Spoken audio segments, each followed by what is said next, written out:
Bonjour, voyons donc pourquoi et pour quelles raisons les propriétaires peuvent vendre ou simplement se débarrasser d'une Nissan Tiida d'occasion. La Nissan Tiida de première génération a été produite en deux carrosseries, berline et berline. Aucun d'eux ne brille avec élégance. Cela s'explique en partie par les proportions de la carrosserie d'une hauteur de 1525 mm, mais il est difficile de dire que les concepteurs ont travaillé dur sur l'apparence. Néanmoins, la voiture était demandée dans le monde entier, la moitié des ventes étaient réalisées aux États-Unis, et près d'un tiers de millions de passionnés de voitures devenaient propriétaires de Tiida chaque année. L'acheteur russe n'a pas tiré de conclusion fondamentale sur le type de carrosserie, donc sur le marché secondaire, il existe des offres presque égales pour les berlines et les berlines.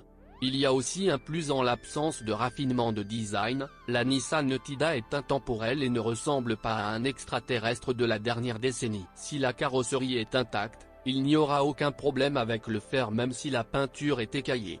La peinture des Nissan n'est pas particulièrement durable. Apparemment, parce que depuis 2007, des voitures fabriquées au Mexique sont livrées à la Russie et qu'il n'y a désormais plus de voitures avec peinture d'origine sur le marché secondaire. Si la voiture scintille, elle a été repeinte, ce qui devrait faire penser à d'éventuels accidents. La porte conducteur de la Tiida s'ouvre presque à angle droit, révélant un intérieur spacieux avec une position assise verticale semblable à celle d'une mini-fourgonnette. Le tableau de bord massif à l'américaine est disposé avec succès, de manière ergonomique et n'a pas l'air démodé même après une décennie. Le tableau de bord semble harmonieux et les puits profonds des instruments donnent vie à ce classique. Déjà au cours de la troisième année de fonctionnement, des grillons sont apparus dans le tableau de bord. Si vous ne les entendez pas lors d'un essai routier, cela signifie que le propriétaire a pris soin de la voiture en collant les joints en plastique. Si le conducteur est petit, le passager derrière lui peut facilement croiser les jambes, tellement l'intérieur de la Tiida est spacieux. Mais le coffre est maigre, 272 litres. Pour ajouter de l'espace, vous pouvez faire glisser la banquette arrière vers l'avant sur la glissière en un seul mouvement. Le volume du garde-manger passera à 463 litres, mais ce n'est pas non plus beaucoup. Le coffre de la berline, grâce aux 18 cm de porte-à-faux arrière supplémentaires, fait 467 litres. Si vous rabattez les dossiers, le volume augmentera, mais vous ne pourrez toujours pas transporter de gros objets. Vous pouvez chanter des odes au moteur Nissan Tiida. Ils sont fiables et ne posent aucun problème. Les voitures vendues en Russie étaient équipées d'un moteur 1.6 développant 110 chemins avec, ou 1,8 pour 126 forces. Le premier était équipé d'une boîte manuelle à 5 vitesses ou d'une automatique Jatco à 4 vitesses, le second, uniquement d'une boîte de vitesse manuelle.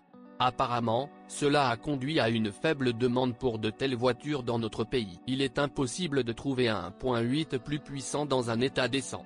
Pas besoin.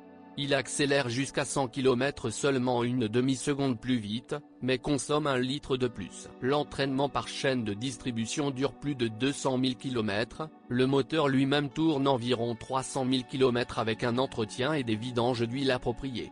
L'huile d'une transmission automatique doit être changée à temps, à 60 000 km, et il n'y aura alors aucun problème. Bien qu'un problème survienne avec la Nissan Tiida.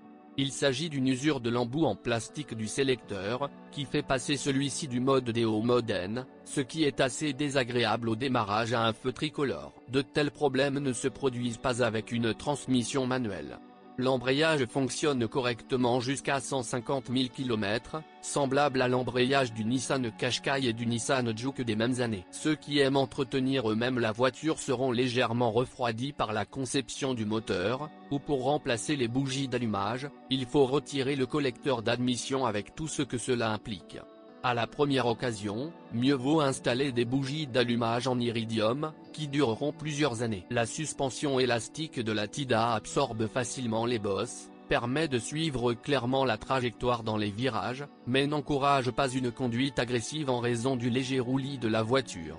Et c'est bien, car un moteur peu puissant associé à une telle suspension signifie que la voiture n'a pas été conduite jusqu'à la queue et la crinière.